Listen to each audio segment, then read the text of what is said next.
اعوذ باللہ من الشیطان الرجیم بسم اللہ الرحمن الرحیم ربی یسر ولا تعسر وتمم بالخیر۔ سب سے پہلے آپ سے ریکویسٹ ہے کہ اگر آپ نے ابھی تک اس چینل کو سبسکرائب نہیں کیا تو اسے سبسکرائب کریں، لائک کریں، شیئر کریں اور بیل آئیکن کو لازمی پریس کریں تاکہ آپ کو ہر نئی آنے والی ویڈیو کا نوٹیفیکیشن مل سکے۔ جزاک اللہ۔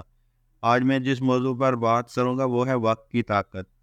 مغرب نے 500 برس پہلے اور جاپانیوں، کوریائیوں، چینیوں نے پچھلے 100 سال کے دوران یہ راز پا لیا کہ وقت کو طاقت میں کیسے بدلا جا سکتا ہے۔ ہنرمندی و تعلیم سے بے وقت وقت کو قیمتی کیسے بنایا جا سکتا ہے۔ اسے پیداواری دولت کی شکل کیسے دی جا سکتی ہے۔ وسائل قلیل ہو یا نہ بھی ہوں تو بھی وقت کو وسائل کا متبادل کیسے بنایا جا سکتا ہے۔ وقت کو سرمایہ سمجھنے والے ممالک میں باقاعدہ حساب رکھا جاتا ہے کہ قوم نے اجتماعی طور پر کتنے پیداواری گھنٹے برتے یا ضائع کیے، اور اس اثرات کو اگلے ہفتے، مہینے یا برس میں کیسے کم سے کم کیا جا سکتا ہے۔ آپ نے کبھی غور فرمایا کہ انگریز نے برصغیر کے ہر عام شہر میں گھنٹہ گھر کیوں بنوائے تھے؟ جب پہلی جماعت میں داخل ہوئے تو کلاس روم کی دیواروں پر موٹا موٹا خط لکھا پاتے تھے کہ گیا وقت پھر ہاتھ آتا نہیں، وقت کی قدر کرو، وقت بڑی دولت ہے، آج کا کام کل پر نہ ڈالو، وغیرہ وغیرہ۔ ہو سکتا ہے یہود و ہنود خصوصی طور پر پاکستانیوں کے ازلی دشمن ہو، مگر کیا یہ بھی اغیار کی سازش ہے کہ ہم اپنے ذمہ لگا کام بھی وقت پر مکمل نہ کر پائیں؟ کسی بھی شادی غمی میں وقت پر پہنچنے کو بے وقوفی سمجھے۔ کسی بھی بڑے یا چھوٹے منصوبے کی ڈیڈ لائن ہمارے لیے مقدس نہ ہو۔ امپورٹ ایکسپورٹ کا کوئی بھی آرڈر یہ جانے بغیر لیتے چلے جائیں کہ یہ پر وقت مکمل نہ ہو سکا تو بے عزتی ہوگی۔ یہ بھی ہماری سوچ نہیں کہ زیادہ سے زیادہ سرگرمی اور کاروبار دن کی روشنی میں کریں تاکہ توانائی اور وسائل اگلے روز کام آ سکے۔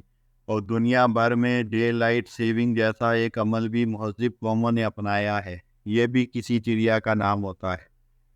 آپ کسی سے بھی وقت مانگ کے دیکھ لیں، اکثر یہی سننے کو ملے گا، شام کے بعد جب چاہے مل لو، صبح آ جاؤ۔ بس والے سے پوچھیں کتنے بجے چلے گی، جواب ملے گا 8 گھنٹے میں۔ وزیر سے پوچھیں یہ منصوبہ کس تاریخ تک مکمل ہوگا، وہ کہے گا سال 6 مہینے میں۔ اگر اصرار کریں کہ اندازاً کس تاریخ تک، تو وہ الٹا آپ سے پوچھ سکتا ہے کہ پاکستان میں رہتے ہو یا فرانس میں۔ قوم کے غم میں مرا جانے والا ہر رہنما کیسی آسانی سے کہے گا جان چھڑا لیتا ہے کہ ہمارے پاس الادین کا چراغ نہیں کہ راتوں رات سب ٹھیک ہو جائے۔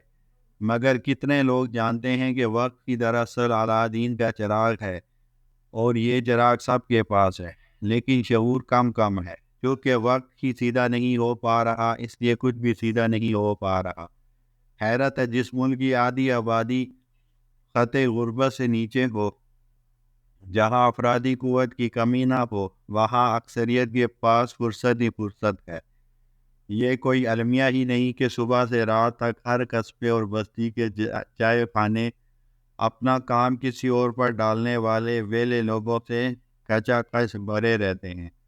دن باتوں، تبصروں، ٹی وی اور غیبتوں میں گزر جاتا ہے، اور رات کو قبر سے اٹھنے والا ایک نیا دن پھر سے سب کو دبوچ لیتا ہے۔ دن دبے پاؤں مہینوں اور برسوں اور اشروں میں بدلتے جاتے ہیں، اور خواب میں ترقی کے عادی لوگوں کی اکثریت سے قبرستان بھرے جاتے ہیں۔ بے دلی کیا یوں ہی دن گزر جائیں گے، صرف زندہ رہے ہم تو مر جائیں گے۔